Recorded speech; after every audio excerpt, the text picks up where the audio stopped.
That's what I always used to like about the likes of, well, there's pros and cons to things that I liked about him. Tony Robbins, for example, is one of the most famous life coaches in the world.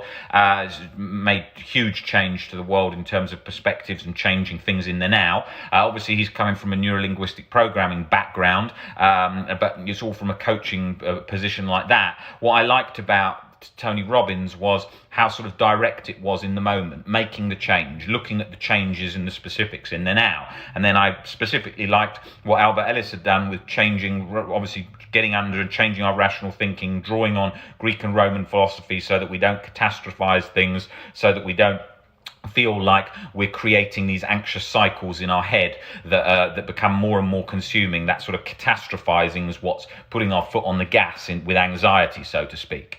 So that really made a difference. So I wanted to look at really specifically making change in the now. That's where I was coming from. Real change in the now. So we've got to change our life structure as well as make that core change in the now.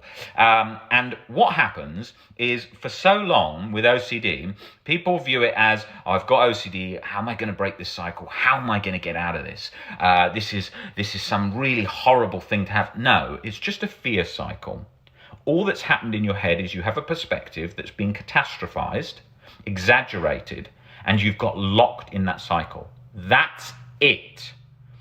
The problem what we've done is we've taken a disorder-like cycle, which is OCD, and then we've given it this view that it's something doing it to us, this like terrible locked-in illness. No.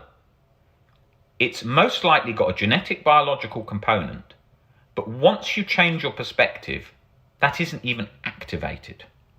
So it's not the thing we think it is. We are so scared of it. That is what makes everything feel worse and harder. Oh, how am I going to recover from this? Oh my God, I've got to do this big thing and learn all this stuff to get under this and to break this down. No. Yes, there's work to do to change your perspectives, but all there is right now is you're feeling some fear. You're not broken. There's nothing there. It's just a tiny biological genetic thing that sparks a thing when activated by a perception, otherwise not there. If that was the case, I'd be anxious right now whilst I'm speaking to you. I wouldn't be able to talk. I wasn't even able to do any sort of public speaking when I was suffering. I was so locked up, I was losing my mind my thinking all the time. I'd be sort of like, what was I saying? I don't know, I can't remember that. Can you ask me that again? Because I was so fused internally in my head, that it didn't give much relief. It didn't give much breathing space. So I want to change the narrative around it itself so that we can see that it is not as scary as we think it is.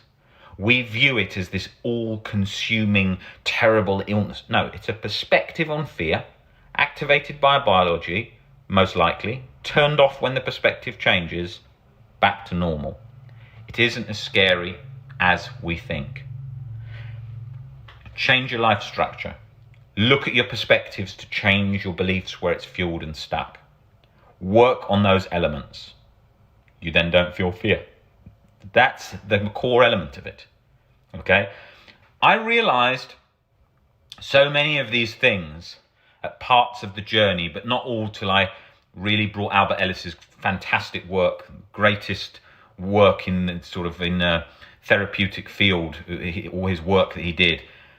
That changed so much of my thinking.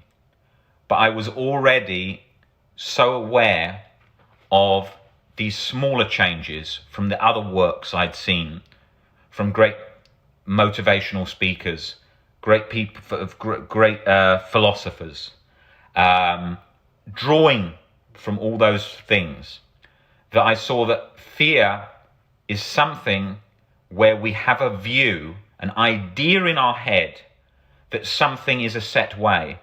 But in reality, nothing is ever scary, because scary is an exaggeration to protect us.